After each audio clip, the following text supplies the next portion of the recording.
Welcome to IPS finance show. இன்னைக்கு சந்தை எப்படி இருந்துச்சு அப்படிங்கறத முதல்ல பாத்திரலாம். சென்செக்ஸ் 2496 புள்ளிகள் சரிஞ்சு 74207 முடிஞ்சிருக்கு. நிப்டி 775 புள்ளிகள் சரிந்து 23002 புள்ளிகள் முடிஞ்சிருக்கு. இன்னைக்கு நிப்டில 532 பங்குகள் அட்வான்ஸ்லயும் 2677 பங்குகள் டிக்ளைன்லயும் இருக்கு. 52 வீக் ஹைல 17 பங்குகளும் 52 வீக் லோல 336 பங்குகளும், அப்பர் சர்க்யூட்ல 58 பங்குகளும், லோயர் சர்க்யூட்ல 96 பங்குகளும் இருக்கு. செக்டோரல் இண்டிசஸ் பார்த்தோம்னா இன்னைக்கு எல்லா செக்டாருமே நெகட்டிவ்ல தான் முடிஞ்சிருக்கு. இன்னைக்கு சந்தையினுடைய மூவ்மெண்ட் எப்படி இருந்துச்சு, சர்வதேச அளவில் எழுந்திருக்கிற ஈரான் போர் தொடர்பான பிரச்சனைகள் என்ன மாதிரியான தாக்கத்தை ஏற்படுத்தும் அப்படிங்கிற தகவலை எல்லாம் நம்ம நாகப்பன் சார்கிட்ட கேட்டு தெரிஞ்சுக்கலாம் வாங்க. சார் வணக்கம், எப்படி இருக்கீங்க சார்? வணக்கம் வெங்கடேஷ், நான் சூப்பரா இருக்கேன். நீங்க எப்படி இருக்கீங்க? நல்லா இருக்கேன் சார். ஆனா நமக்கு வர செய்திகள் எல்லாம் எதுவுமே நல்லா இல்ல சார். அந்த ஈரான் போர்ல எனர்ஜி இன்ஃப்ராஸ்ட்ரக்சர், அதாவது கேஸ் உற்பத்தி மையங்கள், எண்ணெய் உற்பத்தி மையங்கள், அதன் மேல எல்லாம் தாக்குதல் நடந்திருக்கு. இஸ்ரேல் ஈரான் மேல அட்டாக் பண்ணிருக்காங்க. ஈரான் பதிலுக்கு கல்ஃப்ல இருக்கிற மத்த நாடுகளுடைய எனர்ஜி இன்ஃப்ராஸ்ட்ரக்சர்ல அட்டாக் பண்ணிருக்காங்க. சோ இதை நீங்க எப்படி பாக்குறீங்க சார்? இல்ல, நிச்சயமா நீங்க இன்னைக்கு யூகே, யூரோப் இந்த மாதிரி சர்வீஸ் அளவுல பெட்ரோலிய பொருட்கள் எல்லாமே across the board, LNG, LPG நம்ம இந்தியாவில பேசுறோம். அங்க பாத்தீங்கன்னா யூகேல, யூரோப்ல எல்லாம் எல்லா பெட்ரோலிய பொருட்களுடைய விலையும் கணிசமாக அதிகரிச்சிருக்கு. அமெரிக்காவிலையும் அதனுடைய பாதிப்பு இருக்கு. இதுல பாத்தீங்கன்னா கட்டார்ல இருக்கக்கூடிய ஒரு முக்கியமான ஒரு மிகப்பெரிய ஒரு ராஸ் லஃபான் அப்படிங்கிற இடம், ராஸ் லஃபான்ங்கிற அந்த இடத்துல இருக்கு. அது ஒரு கேஸ் ஹப். அங்க நேச்சுரல் கேஸ், லிக்விஃபைட் நேச்சுரல் கேஸ்னு சொல்றோம் இல்லையா, அது தயாரிக்கக்கூடிய இடம் கட்டார்ல. அதை அட்டாக் பண்ணிருக்காங்க ஈரான். அது போக வேறு சில இடங்கள்லயும் அவங்களுடைய அட்டாக் தொடர்ந்து நடந்து கொண்டிருக்கிறது. இதற்கிடையில ட்ரம்ப் என்ன சொல்றாருன்னா, நான் ஈரான்ல இருக்கக்கூடிய உலகத்தினுடைய மிகப்பெரிய கேஸ் ஃபீல்டு ஒண்ணு, அதை நான் ப்ளோ அப் பண்ணிடுவேன் அப்படிங்கிறாரு. சோ இந்த மாதிரியான த்ரெட்ஸ் தொடர்ந்து நடந்துகிட்டே இருக்குது. இதற்கிடையில சவுதி அரேபியாவும் ஒன்னு சொல்லியிருக்காங்க, we reserve the right to take military action against Tehran அப்படின்னு சொல்லியிருக்காங்க. டெஹ்ரானுக்கு எதிராக ராணுவ நடவடிக்கை எடுப்பதற்கான உரிமையை நாங்கள் வைத்திருக்கிறோம், எப்ப வேணாலும் எடுக்கலாம்னு தெரிய வருகிறது. சோ இப்படி எஸ்கலேட் ஆகிட்டு இருக்குது, குறையல. கட்டார்ல என்ன பண்ணிருக்காங்கன்னா, ஈரானினுடைய அந்த அட்டாச்சஸ் சொல்லக்கூடியது இருப்பாங்க, ஈரானுடைய தூதுவர்கள் சொல்ல முடியாது, ஆனா அவருடைய ஆபீஸ் மாதிரி இருக்கும், மிலிட்டரி அண்ட் செக்யூரிட்டி அட்டாச்சஸ். அவர்களை இப்போ எக்ஸ்பெல் பண்ணிருக்காங்க, நாட்டை விட்டு வெளியேற வேண்டும் என்று சொல்லி இருக்கிறார்கள். மற்ற நாடுகளும் இதை ஃபாலோ பண்ணுவதற்கான வாய்ப்பு இருப்பதாக தெரிகிறது. மற்ற அரபு நாடுகள் நான் சொல்றது அதுதான் இன்னைக்கு பேசப்படக்கூடிய ஒரு விஷயமா இருக்கு. தாக்கம் எப்படி சார் எண்ணெய், கேஸ் இதனுடைய விலையில, அதனுடைய சப்ளைல பாதிப்பு ஏற்படுத்துமா? நிச்சயமா ஆல்ரெடி தெரிய ஆரம்பிச்சிருச்சு. பாத்தீங்கன்னா இன்னைக்கு கணிசமான விலை ஏற்றம். ஒரு பக்கம் தங்கம் வெள்ளியினுடைய விலை கணிசமாக இறங்கி இருக்குது அப்படிங்கறத பாக்குறோம். பட் ஆனால் கச்சா எண்ணெயினுடைய விலை தொடர்ந்து ஏறிக்கிட்டு இருக்கு. $98 இப்போ க்ரூட் ஆயில் இங்க இருக்குது. பிரெண்ட் $115 வரைக்கும் போனுச்சு. இன்னைக்கு ஒரு 6% மேல ஏறி இருக்கு. க்ரூட் ஒரு 2% ஏறி இருக்கு. Gasoline 2%, natural gas 4%, heating oil 5%. இப்படி கோல் மீண்டும் $140 வந்துருச்சு, 3% ஏறி இருக்கு. ஒட்டுமொத்தமாக இந்த மாதிரியான ஒரு ஏற்றம்ங்கிறது இப்ப அமெரிக்காவையும் பாதிக்க ஆரம்பிச்சிருக்குங்கிறது ஒரு விஷயத்துல தெரிய வருகிறது. என்னன்னா, இப்போ ட்ரம்ப் என்ன பண்ணிருக்காருன்னா, அமெரிக்காவுக்கு ஒரு விதிவிலக்கு அளிச்சிருக்காரு. ஜோன்ஸ் ஆக்ட் அப்படிங்கிற ஆக்ட், அதுல இருந்து விதிவிலக்கு அளித்திருக்கிறார் தற்காலிகமாக ஒரு அடுத்த 60 நாட்களுக்கு. அது மெர்ச்சன்ட் மரைன் ஆக்ட்னு சொல்றது 1920. அந்த காலத்துல கொண்டு வந்ததற்கு முக்கிய காரணமாக இருந்தவர் ஒரு செனட்டர். அவர் பேர் வெஸ்லி ஜோன்ஸ் அப்படின்னு சொல்லி வாஷிங்டனை சேர்ந்தவர். அதனால அந்த பாப்புலரா சொல்லும் பொழுது ஜோன்ஸ் ஆக்ட் அப்படிம்பாங்க. பட் ஆக்சுவலா அது மெர்ச்சன்ட் மரைன் ஆக்ட் 1920. அது என்ன சொல்லுதுன்னா, அமெரிக்காவுக்குள் உள்நாட்டு சரக்கு போக்குவரத்தோ அல்லது பேசஞ்சர்ஸ் போக்குவரத்து இருக்குன்னா அதை கையாளக்கூடிய கப்பல்கள் அமெரிக்கர்களுக்கு சொந்தமானதா இருக்கணும். அந்த கப்பல் கட்டப்பட்டது அமெரிக்காவில் கட்டப்பட்டதா இருக்கணும். Built in America, owned by American citizens. அதோட இல்ல, அந்த க்ரூ பிரைமரிலி அமெரிக்கன்ஸா இருக்கணும். அதுல இருக்கக்கூடிய முக்கியமான பொறுப்பில் இருப்பவர்கள், அதிக எண்ணிக்கையில் இருப்பவர்கள் அமெரிக்கர்களாக இருக்க வேண்டும் அப்படின்னு இருக்கு உள்நாட்டு போக்குவரத்துக்கு. இதுல இருந்து தற்காலிகமாக விதிவிலக்கு அளிச்சிருக்கிறாரு. அடுத்த 60 நாட்களுக்கு அமெரிக்காவில் வெளிநாட்டு கப்பல்களும் இந்த போக்குவரத்தில் பங்கு பெறலாம் அப்படின்னு. வெளிநாட்டு நிறுவனங்களுக்கு இது கொஞ்சம் சாதகமான ஒரு விஷயம். கப்பல் போக்குவரத்து துறையில் இருக்கக்கூடிய மற்ற நாடுகளுக்கு இது ஒரு சாதகமான விஷயம் என்றாலும்,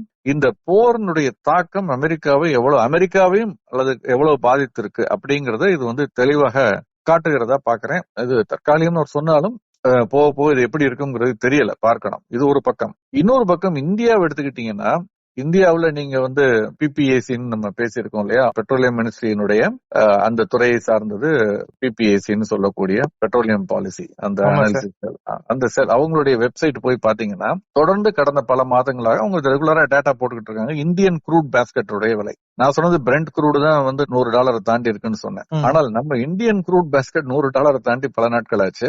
டிசம்பர் ஜனவரி இந்த பீரியட்ல $62 $63 இருந்த இந்தியன் குரூட் பாஸ்கெட் மார்ச் மாசத்தினுடைய சராசரி விலை $114 இந்தியன் குரூட் பாஸ்கெட்டினுடைய சராசரி விலை. ஓகே, நடப்பு மாதத்தினுடைய சராசரி விலை 62 எங்க இருக்கு, 114 எங்க இருக்கு. இது மட்டுமல்ல, நேற்றைய தேதி 18/3 அன்னைக்கு இந்தியன் குரூட் ஆயில் பாஸ்கெட்டினுடைய விலை சராசரி விலை பார்த்தீங்கன்னா நேற்றுக்கு $146. சோ $146 வந்து $62 அல்லது $63 இருந்து $146 இரு மடங்கு மட்டும் இல்ல, இரு மடங்குக்கு மேல கிட்டத்தட்ட 2.25 மடங்கு அந்த மாதிரியான அளவுல இருக்குது அப்படிங்கறத பாக்குறோம். சோ இது நமக்கு வந்து இந்த கடுமையான விலை ஏற்றம் ஒரு 2-2.5 மாதங்களுக்குள் 2.25 மடங்கு ஏறி இருக்கு அப்படிங்கிறது நமக்கு வந்து நிச்சயமாக ஒரு பெரும் தாக்கத்தை நம்முடைய பணவீக்கத்தில் ஏற்படுத்தும். ஆயில் மார்க்கெட்டிங் கம்பெனிஸ் இருக்காங்க, அவங்களுக்கு வந்து இது வந்து பெரிய அளவுல பாதிப்பை ஏற்படுத்தும். இது தவிர நம்ம இதை பத்தி பலமுறை பேசியிருக்கோம். பணவீக்கத்துக்கு வழிவகுக்கும், வட்டி விகிதம் அதிகரிக்க வாய்ப்பு இருக்கிறது. லாஜிஸ்டிக்ஸ்ல மட்டும் இல்லாமல் பெயிண்ட் இண்டஸ்ட்ரி, பெட்ரோலியம் செக்டார், இப்படி எல்லாத்தையும் பாதிக்கும். இன்னைக்கு சென்செக்ஸ் எடுத்துக்கிட்டா 30 பங்குகளுமே விலையிறக்க பங்குகள். அது மாதிரி நீங்க நிப்டி எடுத்துக்கிட்டீங்கன்னாலுமே வந்து ஒரு பங்கு மட்டும்தான் விலை ஏறி இருக்கு. அது ரொம்ப முக்கியமானது. எந்த பங்கு அப்படின்னு பாத்தீங்கன்னா ஓஎன்ஜிசி மட்டும் 1.5% ஏறி இருக்கு. ஏன்னா அது வந்து அப்ஸ்ட்ரீம் ஆயில் கம்பெனின்னு சொல்றது. அது வந்து உங்கள்ட்ட தான் குரூட் இருக்கு, அந்த மாதிரியான நிறுவனம். அதனால அவர்களுக்கு இந்த குரூட் விலை ஏற்றம்ங்கிறது ஓரளவுக்கு லாபத்தை தரும். பட் அதை தாண்டி மற்ற நிறுவனங்கள் எல்லாம் எண்ணெயை வாங்கி ப்ராசஸ் பண்ணி விற்கக்கூடிய நிறுவனங்களுடைய பங்குகளுடைய விலை எல்லாமே இன்னைக்கு இறங்கி இருக்குங்கிறத தான் பாக்குறோம். இன்னைக்கு ஏன்னா நிப்டியில 50 பங்குகள்ல ஒரு பங்கு மட்டும் தான் விலை ஏறி இருக்குங்கிறதே ரொம்ப முக்கியமான ஒரு விஷயம். சோ நிச்சயமா இதனுடைய தாக்கம்ங்கிறது இந்தியாவில வந்து தொடர்ந்து அதிக அளவுல இருக்கும் நான் நினைக்கிறேன். ஓரிரு நாட்கள் தொடரும் என்று நினைத்தது ஒரு வாரத்துல முடியும் நினைச்சது இப்போ மாசக்கணக்கில் ஆகும்னு தெரியும் பொழுது கொஞ்சம் கவலையில் இருக்கக்கூடிய விஷயமா இருக்கு. பணவீக்கம், வட்டி விகிதம், மற்ற பல விஷயங்கள் யோசிச்சு பார்க்கும் பொழுது. சார், இன்னொரு பக்கம் இன்னொரு முக்கியமான நியூஸ், HDFC-னுடைய சேர்மன் பதவியை ராஜினாமா பண்றதா சொல்லியிருக்காரு. அவர் வந்து நிர்வாகத்துல சில பிரச்சனைகள் இருக்கு அப்படிங்கிற காரணத்தையும் சொன்னதுதான் இப்போ அதிர்ச்சியை ஏற்படுத்தி இருக்கு சார். இதை எப்படி நீங்க பாக்குறீங்க? நிர்வாகம்ங்கிற வார்த்தையை அவர் பயன்படுத்தல, அட்மினிஸ்ட்ரேஷன் மேனேஜ்மெண்ட் சொன்னாரான்னு எனக்கு தெரியல. அவர் வெளியே வந்தது என்னன்னா செய்திகள் வந்து அவர் வந்து எத்திக்கல் பிராக்டிசஸ்ன்னு சொல்றாரு. அதுவும் ரொம்ப முக்கியமானது தானே. ஏன்னா ஒரு வங்கிக்கு இன்னும் சொல்ல போனால் நிதி சார்ந்த நிதித்துறையில் இருப்பவர்களுக்கு அது ரொம்பவே முக்கியம் அந்த மாதிரி இருக்கும் பொழுது. சோ அப்படி பார்க்கும் பொழுது அது கொஞ்சம் கவலை அடிக்கக்கூடிய விஷயம் தான். ஏன்னா அடுத்தடுத்து இந்த மாதிரி செய்திகள் வருவது, அதுவும் குறிப்பாக இன்னைக்கு இந்த போர் சூழல்ல, நிச்சயமற்ற தன்மையில, இவ்வளவு வாலட்டிலிட்டி, எக்ஸ்ட்ரீம் வாலட்டிலிட்டி இருக்கக்கூடிய சூழல்ல இந்த மாதிரி செய்திங்கிறது வந்து எவ்வளவு பாதிப்பை ஏற்படுத்தும் என்பது அந்த சேர்மன் அவருக்கும் தெரிஞ்சிருக்கும், பதவியை விட்டு விலகினவருக்கும் தெரிஞ்சிருக்கும், வங்கிக்கும் தெரிஞ்சிருக்கும். அதையும் மீறி நடந்திருக்கு அப்படின்னா வந்து இது கவலை அளிக்கக்கூடிய ஒரு விஷயம். குறிப்பாக HDFC வங்கி மாதிரியான ஒரு வங்கியில இப்படி நடக்கிறதுங்கிறது எதிர்பாராத ஒரு விஷயம்னு நம்ம நினைக்கலாம். ஏன்னா இது அடுத்தடுத்து வேற வருது. இண்டஸ்இண்ட் பேங்க்ல இந்த மாதிரி செய்தி வந்தது, அதற்கு பிறகு ஒரு பெரிய ஃப்ராட் நடந்தது, IDFC வங்கியை பத்தியும் இன்னொரு வங்கியை பத்தியும் வந்தது. இப்ப அடுத்த இதே ஓராண்டுக்குள் பாத்தீங்கன்னா நடப்பாண்டுல இது 3வது வங்கித்துறை சார்ந்த ஒரு நெகட்டிவான ஒரு நியூஸ் வந்துகிட்டு இருக்குங்கிறது மேட்டர் ஆஃப் கன்சர்ன் அப்படின்னு சொல்லலாம். கவலை அளிக்கக்கூடியதுன்னு சொல்றதை விட கன்சர்ன், மேட்டர் ஆஃப் கன்சர்ன்ங்கிறதுக்கு சரியான தமிழ் பதம் என்னன்னு எனக்கு தெரியல. But matter of concern. But அதை தாண்டி பயப்படணுமான்னா வந்து ஒரு பேனிக் பட்டனை பிரஸ் பண்ண வேண்டிய கட்டாயம் இல்லை. ஒன்று, மிகப்பெரிய வங்கி, பல ஆண்டுகளாக இருக்கக்கூடிய வங்கி. 2வது முக்கியமான காரணம், மத்திய ரிசர்வ் வங்கி ஒரு ஸ்டேட்மெண்ட் வெளியிட்டு இருக்கிறது இது குறித்து. இதனுடைய ஒரு தீவிரத்தன்மை உணர்ந்துன்னு நான் நினைக்கிறேன் மத்திய ரிசர்வ் வங்கி ஒரு ஸ்டேட்மெண்ட் கொடுத்திருக்காங்க. அதையும் வந்து HDFC வங்கி பங்கு சந்தைகளுக்கு தெரிவித்திருக்கிறது. NSE BSE வெப்சைட்ல அதை பப்ளிஷ் பண்ணிருக்காங்க. அதுல என்ன சொல்லியிருக்காங்கன்னா, Reserve Bank has taken note of the recent developments in HDFC Bank. A transition arrangement as requested by the bank has been approved by RBI as regards the position of part-time chairman of the bank. அப்புறம் சொல்றதுதான் ரொம்ப முக்கியமானது. HDFC Bank is a domestic, systematically important bank, DSIB, with sound financials, professionally run board and competent management team. Basis our periodical assessment, there are no material concerns on record as regards its conduct or governance. The bank remains well capitalized and the financial position of the bank remains satisfactory with sufficient liquidity. அப்படின்னு சொல்லி இருக்குது. நிச்சயமாக ஆறுதல் அளிக்கக்கூடிய விஷயமாக இருக்கிறது. எந்த பிரச்சனையும் இல்லைன்னு சொல்றாங்களா சார்? அதுதான் இன்னைக்கு தேதி வரைக்கும் இதுல நிதி சார்ந்து எந்த விதமான பிரச்சனையும் இல்ல. பைனான்ஸ் ரொம்ப ஸ்ட்ராங்கா இருக்கு. கேபிட்டல் அடிக்வசி, அதாவது அவர்களுக்கு தேவையான அளவு கேபிட்டலைஸ் பண்ணிருக்காங்க. நாங்கள் ஸ்க்ரூட்டனைஸ் பண்ணி இது வரைக்கும் ரெகுலரா பண்ணிக்கிட்டு இருக்கோம். அது வரைக்கும் எங்களுக்கு எந்த தவறுகளும் தெரியலைன்னு இது வந்து ரொம்ப ஓப்பனான ஒரு இதான ஒரு சர்டிபிகேட் கொடுத்திருக்காங்க. சோ அப்ப HDFC சேர்மன்ங்கிற போஸ்டுக்கு வந்தவர் ரொம்ப ஒரு ஹை லெவல் ஒரு கவர்னன்ஸ் இதெல்லாம் தெரிஞ்சவர் தான் வந்திருப்பாரு. அவர் ஒண்ணு சொல்றாரு, இவங்க ஒண்ணு சொல்றாங்க, ஒரு கன்ஃபியூஷன் முதலீட்டாளர்கள் மனசுல வரும். சோ உண்மையான காரணம் வேறு ஏதாவது இருக்க வாய்ப்பு இருக்கிறது. அது என்னங்கிறது நமக்கு போக போகத்தான் தெரியும். பட் எனினும் HDFC வங்கி டைம்லியா ஒரு ஆக்ட் என்ன பண்ணிருக்காங்கன்னா, ஒரு முதலீட்டாளர்கள் அவருடைய முக்கியமான முதலீட்டாளர்கள் அனலிஸ்ட் இவர்களுக்கெல்லாம் ஒரு மீட் ஆர்கனைஸ் பண்ணி அதுல இன்னைக்கு அதனுடைய ஆடியோ ரெக்கார்டிங் டிரான்ஸ்கிரிப்டும் போடுவாங்கன்னு நான் நினைக்கிறேன், அல்லது போட்டிருக்கலாம். அதனுடைய ஆடியோ ரெக்கார்டிங் அதை இன்னைக்கு அவங்களுடைய இணையதளத்துல போட்டிருக்காங்க. BSE NSE வெப்சைட்லயும் அதனுடைய லிங்க் இருக்கு. அது நீங்க HDFC பேங்க்னுடைய வெப்சைட்டுக்கு போனீங்கன்னாலும் அதனுடைய ரீப்ளே நீங்க போட்டு கேட்கலாம். இந்த பிரச்சனைகளை பத்தி பல பேர் கேட்கறாங்க, அதற்கு அவர்கள் பதில் சொல்றாங்க. அப்கோர்ஸ் ரொம்ப விளக்கமாக நுவான்சஸ் எல்லாம் சொல்லல, குறிப்பான காரணங்கள் எதுவும் அதுல இல்லைன்னு கேட்ட வரைக்கும். பட் மத்தபடி இதை பத்தி பயப்பட வேண்டியது இல்லைன்னு சொல்லியிருக்காங்க. சோ முதலீட்டாளர்களை சந்தித்து அவர்களுக்கு தன்னிலை விளக்கம் கொடுத்திருக்குது இந்த வங்கி. அதனுடைய லிங்க் நம்ம ஷேர் பண்ணுவோம். ஓகே, அத நம்மளுடைய வாசகர்கள் அதை படிச்சு கமெண்ட்ஸ்ல பின் பண்ணிடலாம் சார். கமெண்ட்ஸ்ல பின் பண்ணிடலாம். சோ என்ன பொறுத்த வரைக்கும் ஆஸ் ஆன் டேட் பேனிக் பட்டனை பிரஸ் பண்ண வேண்டிய அவசியம் இல்லை. இன்னைக்கு ஒரு 5% மேல இறங்கி இருக்கு HDFC வங்கியினுடைய பங்கு. நம்ம தனிப்பட்ட பங்குகளை பொதுவா விவாதிக்கிறது இல்ல. அதனால நான் அதை பத்தி வேல்யூ பையா இல்ல இந்த லெவல்ல வாங்கலாமா, வச்சுக்கலாமா, விற்கலாமா அல்லது கொடுத்துடலாமாங்கிறத பத்தி எல்லாம் பேச முடியாது. பட் பொதுவாக கடந்த காலங்கள்ல பார்க்கும் பொழுது இதுக்கு எப்படி நடந்துக்கணும் அப்படிங்கறது நம்ம பலமுறை விவாதித்து விட்டோம். அதனால நான் இப்போதைக்கு அதை பத்தி தனிப்பட்ட பங்கு பத்தி குறிப்பா எதுவும் சொல்ல விரும்பல. இன்னொன்னு சார், நீங்களே சொல்லியிருந்தீங்க இந்த இண்டஸ், இந்த IDFC இந்த பிரச்சனைகள்லாம் தொடர்ந்து HDFC வருது. இந்த வங்கிகள் மேல இந்த மாதிரி பிரச்சனைகள் வர்றது இருக்கு இல்லையா சார், அது மக்களுக்கு ஒரு சின்ன பயத்தை ஏற்படுத்திடாதா? அதை மக்கள் எப்படி பார்க்கணும்? புரியுது, ஒரு கன்சர்னா நீங்க பார்க்கணும்னு சொல்றீங்க, இருந்தாலும் மக்களுக்கு ஒரு பயம் இருக்கணும் சார். நிச்சயமா இது ஒரு பயத்தை ஏற்படுத்தும். கடந்த காலங்கள்ல ICICI வங்கி குறித்து இந்த மாதிரி பலமுறை எழுந்தது உண்டு. அதே மாதிரி ஒரு நான் பேங்கிங் பைனான்ஸ் கம்பெனி, ஒரு சிட் ஃபண்ட், சென்னையை சேர்ந்த ஒரு சிட் ஃபண்டை பத்தி இந்த மாதிரி 20 ஆண்டுகள் 15 ஆண்டுகள் 10 ஆண்டுகளுக்கு முன்னும் இப்படி ஒரு பயம் ஏற்பட்டதுண்டு, வதந்திகள் பரப்பப்பட்டதுண்டு. அதையெல்லாம் தாண்டி இன்னைக்கு அதெல்லாம் பல மடங்கு வளர்ந்திருக்கு இந்த வங்கிகள் எல்லாம். சோ அது மாதிரியாதான் இந்த வங்கிகளும் அதையெல்லாம் தாண்டி வரும்ங்கிற நம்பிக்கை எனக்கு இருக்கு. ஒட்டுமொத்தமாக அவருடைய லாப நஷ்ட கணக்குல பார்க்கும் பொழுது கடந்த காலங்கள்ல வந்த பிரச்சனைகள் எல்லாமே சமாளிக்க கூடியதா தான் இருந்திருக்கு. வெகு சில வங்கிகள், லட்சுமி விலாஸ் பேங்க் மாதிரி வெகு சில வங்கிகள் தவிர பெரும்பாலும் இந்தியாவில் வங்கித்துறை ஓரளவுக்கு வலுவாகத்தான் இருந்து வந்திருக்கிறது. அதனுடைய கவர்னன்ஸ் அந்த மாதிரி, கவர்னன்ஸ் ஸ்ட்ரக்சர் அந்த மாதிரி, சூப்பர்வைசரி ஸ்ட்ரக்சர் அந்த மாதிரி, ரிசர்வ் வங்கியினுடைய சூப்பர்வைசரி ஸ்ட்ரக்சர், நமக்கு 1000 பிரச்சனைகள் நமக்கு குற்றச்சாட்டுகள் நம்ம வைக்கலாம். அது இருக்கு, நிச்சயமா எனக்கும் பல வருத்தங்கள் இருக்கும், அதெல்லாம் உண்மை. ஆனால் அதையும் தாண்டி ஒட்டுமொத்தமாக பார்க்கும் பொழுது போலீஸ் ஒரு இடத்துல 4 இடத்துல தப்பு பண்ணாங்கன்னா போலீஸே வேஸ்ட் அப்படின்னு நம்ம சொல்ல முடியாது இல்லையா? போலீஸ் இருக்கிறதுனாலதான் இன்னும் கூட பல இடங்கள்ல குற்றம் குறைவா நடந்துகிட்டு இருக்கு. அந்த காக்கி சட்டையை பார்த்தால் தான் ஒரு பயம் இருக்கக்கூடிய ஆட்களும் இன்னும் இருக்காங்க. நம்ம எங்கேயோ ஒரு இடத்துல 2 பேர் நடந்துக்கிறத அல்லது ஒரு 1% less than 0.5% of the population நடந்துக்கிறத வச்சு அல்லது 0.0 நடந்துக்கிறத வச்சு நம்ம ஒரு முடிவுக்கு வர முடியாது. பயப்பட வேண்டாம்னு தான் நான் நினைக்கிறேன் இன்னைக்கு தேதி வரைக்கும். சார், நேத்தே நம்ம சொல்லியிருந்தீங்க US ஃபெடரேட் அறிவிப்பு செய்வாங்க அப்படின்னு. எந்த மாற்றமும் இல்லை சார், நீங்க சொன்ன மாதிரியே. ஆமா, மாற்றங்கள் ஏதும் இல்லை.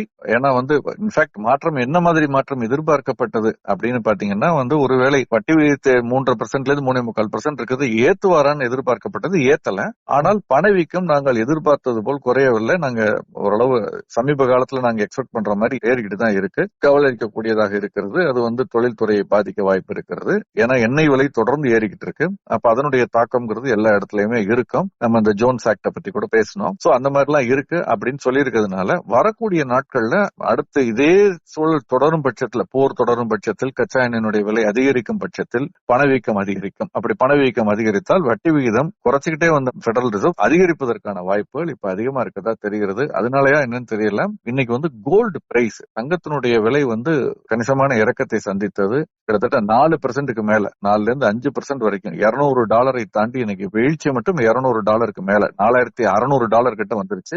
வெள்ளி $70 கீழே வந்துருச்சு. இந்த நாட்களுக்கு பிறகு, பல வாரங்களுக்கு பிறகு 8% மேல இன்னைக்கு வீழ்ச்சியை சந்தித்திருக்கிறது. $6 கிட்ட விழுந்திருக்கிறது. $69 அருகாமையில் வணிகம் நடக்கிறது. காப்பர் $6 தாண்டிய காப்பர் $5.35 இன்னைக்கு மட்டும் 3% கிட்ட இறங்கி இருக்கு. சோ மெட்டல் பிரைசஸ் எல்லாம் இறங்க ஆரம்பிச்சிருக்குங்கிறத பாக்குறோம். நம்முடைய MCX சந்தையிலுமே அதனுடைய தாக்கம் தெளிவா தெரியுது. கச்சா எண்ணெய் 1% ஏறி இருக்கு, $9,100 கிட்ட வணிகம் நடக்குது. ஆனால் தங்கத்தினுடைய விலை 4% இறங்கி 1,47,000 கிட்ட வந்துருச்சு. வெள்ளியினுடைய விலையும் 6-7% இறங்கி இருக்கு, 2,32,000 கீழே வந்துருச்சு, 2,36,736. காப்பர் 1,200 தாண்டிய காப்பரினுடைய விலை இன்னைக்கு 4% இறங்கி 1,106. ஜிங்கினுடைய விலையும் 1% மேல இறங்கி இருக்கு. மெட்டல் அதனுடைய புல்லிஷ் ராலி இப்போதைக்கு ஓவர்ங்கிறது நம்ம தெளிவா ஒரு வாரங்களுக்கு முன்பே சொல்லி இருந்தோம். கச்சா எண்ணெயை நோக்கி அட்டென்ஷன் திரும்பிடுச்சுன்னு. அதுதான் இப்போ இருக்கு. இந்த பெடரல் வட்டி விகிதம் அதிகரிக்காததன் காரணமாக ஆக்சுவலா தங்கத்தினுடைய விலை ஏறணும். ஆனால் வரக்கூடிய நாட்களில் வட்டி விகிதம் அதிகரிப்பதற்கான வாய்ப்பு இருக்கும் பொழுது முதலீடுகள் அந்த கடன் பத்திரங்களை நோக்கி போவதற்கு வாய்ப்புகள் அதிகமா இருக்கு. அதனாலதான் இப்ப இருக்கக்கூடிய பாண்ட், அமெரிக்கனுடைய ட்ரெஷரி பாண்ட்ஸ் எல்லாம் அதனுடைய ஈல்டு அதிகரிக்க ஆரம்பிச்சிருக்கு. அப்படின்னா விற்கிறாங்கன்னு அர்த்தம். அப்படின்னா அந்த பாண்டை விற்கிறாங்க, அதனால ஈல்டு அதிகரிக்க ஆரம்பிச்சிருக்கு. சோ பணம் மீண்டும் அதை நோக்கி போவதற்கான வாய்ப்பு இருக்கிறதுனாலதான் தங்கம் வெள்ளியினுடைய விலை இப்ப இறங்கி இருக்கு. இது தற்காலிகமானதா இல்ல மீண்டும் ஏறுமா அப்படிங்கறத பார்க்கணும். பட் ஒன்னு clear, lower tops and lower bottoms இப்போ நடக்க ஆரம்பிச்சிருக்கு கடந்த ஒரு மாதத்திற்கு மேலாக. முன்பு தொடர்ந்து ஓராண்ட பாத்தீங்கன்னா ஹையர் டாப் அண்ட் ஹையர் பாட்டம்னு சொல்லுவோம். ஏறும் பொழுது புதிய உச்சத்தை தொடும், இறங்கும் பொழுது பழைய லோவுக்கு வராது அல்லது பழைய உச்சத்துக்கு வராது. மீண்டும் ஏறும் பொழுது இன்னொரு அதிக புதிய உச்சத்துக்கு போகும், முன்பு தொட்ட உச்சத்தை கிட்ட இறங்கும் பொழுது வராது. சோ இப்படி ஏறிக்கிட்டே இருக்கும். இப்ப பாத்தீங்க, அதாவது 100ல இருந்து 125 போகும், திரும்ப 100க்கு வராது, 110, 110ல இருந்து 140 போனா திரும்ப 125, 130, இப்படியே. இதான் ஹையர் டாப் அண்ட் ஹையர் பாட்டம்னு சொல்றது. இது புல்லிஷ் ட்ரெண்ட். இப்ப பேரிஷ் ட்ரெண்ட்னு சொல்லாமான்னு தெரியல, பட் இறங்கு முகம் அந்த அளவுல பார்க்கும் பொழுது லோயர் டாப்ஸ் அண்ட் லோயர் பாட்டம்ஸா இருக்கு. ஏறும் பொழுது பழைய உச்சத்தை தொடல, ஆனால் இறங்கும் பொழுது அதை விட கொஞ்சம் கீழே அதிகமா இறங்குது அப்படிங்கறத பாக்குறோம். தங்கம் வெள்ளியை பொறுத்தவரை இந்த போக்கு தொடர்வதற்கான வாய்ப்புகள் தான் அதிகமா இருக்கதா பாக்குறேன் வரக்கூடிய நாட்கள். அப்போ இது தங்கம் வெள்ளி வாங்குறதுக்கான நேரமா எடுத்துக்கலாமா சார்? SIP அது ஒன்றுதான் சார் தாரக மந்திரம். அதாவது எந்தவித அடிப்படையும் இல்லாமல் டிமாண்ட் ஒண்ணுனால மட்டும் ஏறக்கூடிய ஒரு பொருள் தங்கம். வெள்ளியை விட்டுருங்க, வெள்ளிக்கு மல்டி ஃபேசட்டட், ஓகே, அதை விட்டுருங்க. அதுக்கு பல முகங்கள் இருக்கு. அது ஒரு எனர்ஜி செக்டார், ஆல்டர்னேட் எனர்ஜிக்கு உதவி பண்ணக்கூடியதா இருக்கு, இண்டஸ்ட்ரியல் மெட்டலா இருக்குது, அதே மாதிரி பிரஷியஸ் மெட்டலாம் இருக்கு. ஆனால் தங்கத்தை பொறுத்தவரை பெரிய அளவுல தொழில் பயன்பாடோ வேற எந்த பொருளாதார எக்கனாமிக் யூட்டிலிட்டி இல்லாத ஒரு பொருள். ஒன்லி சேவிங், அதனுடைய ஒரு முதலீடு, அதனுடைய தேவை. டிமாண்ட் அதிகரிக்கும் பொழுது விலை அதிகரிக்கும், டிமாண்ட் குறைஞ்சா விலை குறையும் அப்படிங்கிற ஒரு பொருளா இருக்கிறதுனால அதுல நம்ம ஜட்ஜ்மெண்டல் கால் எடுக்காமல் SIP ஒன்றுதான் அதனுடைய தாரக மந்திரம். வாரமோ மாதமோ கோல்டு ETF தொடர்ந்து முதலீடு செய்து கொண்டிருப்பது, அல்லது பிசிக்கல் கோல்டு வாங்குறவங்க அல்லது நல்ல ரெப்யூட்டட் இதுல டிஜிட்டல் கோல்டு, ஏன்னா அது இன்னும் ஃபுல்லி ரெகுலேட்டட் இல்ல ப்ராப்பரா, அதனால கொஞ்சம் கவனமா இருக்கணும். ஆனால் SIP முறையில அப்பப்போ முதலீடு செய்யறதுதான் சரியான ஒரு தீர்வா இருக்குமே தவிர இந்த ஜட்ஜ்மெண்டல் கால் எடுக்கிறதுங்கிறது சரியா இருக்காது. வெள்ளி 4 லட்சம் ரூபாய் MCX போயிட்டு 3 லட்சம் வந்தப்ப வாங்கினவங்க இன்னைக்கு 2 லட்சத்துக்கு கீழே வந்தோன்னா நஷ்டத்துல இருக்குது. ஓகே, அதனால நான் 1 லட்சம் தானே இருந்துச்சு அதனால அப்படின்னு நம்ம நினைக்க முடியாது. 1 லட்சத்துல வாங்கினவங்களுக்கு 2 லட்சம் லாபம் அல்லது 2.5 லட்சம் லாபம். 4 லட்சத்துல வாங்காம 3 லட்சத்துக்கு வாங்கணும், 50,000 கம்மியா வாங்கணும்னு நினைக்கிறவங்களுக்கு, ஒரு கிலோ அப்படின்னு நினைக்கிறவங்களுக்கு அது எப்படி அப்படிங்க. சோ ஒவ்வொருத்தருடைய பார்வையை பொறுத்து இருக்குன்னு நான் நினைக்கிறேன். சார், கரன்சியினுடைய நிலவரம் எப்படி இருக்கு? கரன்சி அகைன் கவலை அடிக்கக்கூடிய ஒரு விஷயம் தான். அது புல்லிஷா இருக்கு. டாலர், அமெரிக்க டாலர் US டாலர் இண்டெக்ஸ் பாத்தீங்கன்னா 100 தாண்டிடுச்சு. US டாலர் இண்டெக்ஸ் 100 தாண்டி கிட்டத்தட்ட 101 கிட்ட போய்கிட்டு இருக்கு. இங்க NSE தேசிய பங்கு சந்தையினுடைய முன்பேற வணிகம் மார்ச் மாதம் முதல்வடையக்கூடிய ஒப்பந்தம் 92.80 இன்னைக்கு மட்டும் 34 பைசா அதிகரிச்சிருக்கு. அதே மாதிரி பிரிட்டிஷ் பவுண்ட் பாத்தீங்கன்னா 58-59 பைசா அதிகரிச்சிருக்கு. 124 நோக்கி போய்கிட்டு இருக்கு. 123.93. யூரோ எடுத்துக்கிட்டா 107 தாண்டிடுச்சு. 107.12 நேரத்துல 107 கீழே தான் இருந்தது. இன்னைக்கு 57 பைசா இன்னைக்கு மட்டும் யூரோ அதிகரிச்சிருக்கு. சோ இப்படி எல்லா கரன்சியுமே அதிகரிச்சிருக்கு. US டாலர் இண்டெக்ஸும் அதிகரிச்சிருக்கு. ரூபாய் வீக்கனா இருக்கு ஒரு பக்கம், இன்னொரு பக்கம் டாலரும் அதிகரிச்சிருக்கு. நமக்கு இந்தியன் குரூட் பேஸ்கெட் அதிகரிச்சிருக்கிறது ஒரு பக்கம், இந்த டாலருடைய மதிப்பு உயர்ந்திருப்பது ஒரு பக்கம். இரண்டும் சேர்ந்து கொள்ள நமக்கு ஆறுதலா இருக்கக்கூடிய ஒரே விஷயம் தங்கத்தினுடைய விலை குறைஞ்சிருக்குது, வெள்ளியினுடைய விலை குறைஞ்சிருக்குது தான். பட் அதனால பெரிய பலன் இன்றைய சூழல்ல இருக்குதா எனக்கு தெரியல. இதுதான் ப்ராப்ளம். இப்ப இதுக்கிடையில பேங்க் ஆஃப் இங்கிலாந்து அவங்களும் வட்டி விகிதம் மாற்றம் குறித்து இன்று சந்திப்பு இருக்கு. 3.75% இருக்கு. சோ அவங்க என்ன மாதிரி வட்டி விகிதத்தை நிர்ணயிக்க போறாங்கன்னு தெரியல. அதையும் நம்ம பார்க்க வேண்டும். ரொம்ப நன்றி சார், நிறைய தகவல்கள் சொல்லியிருக்கீங்க. நாளைக்கு மீண்டும் சந்திப்போம் சார். நிச்சயம் சந்திப்போம். நன்றி.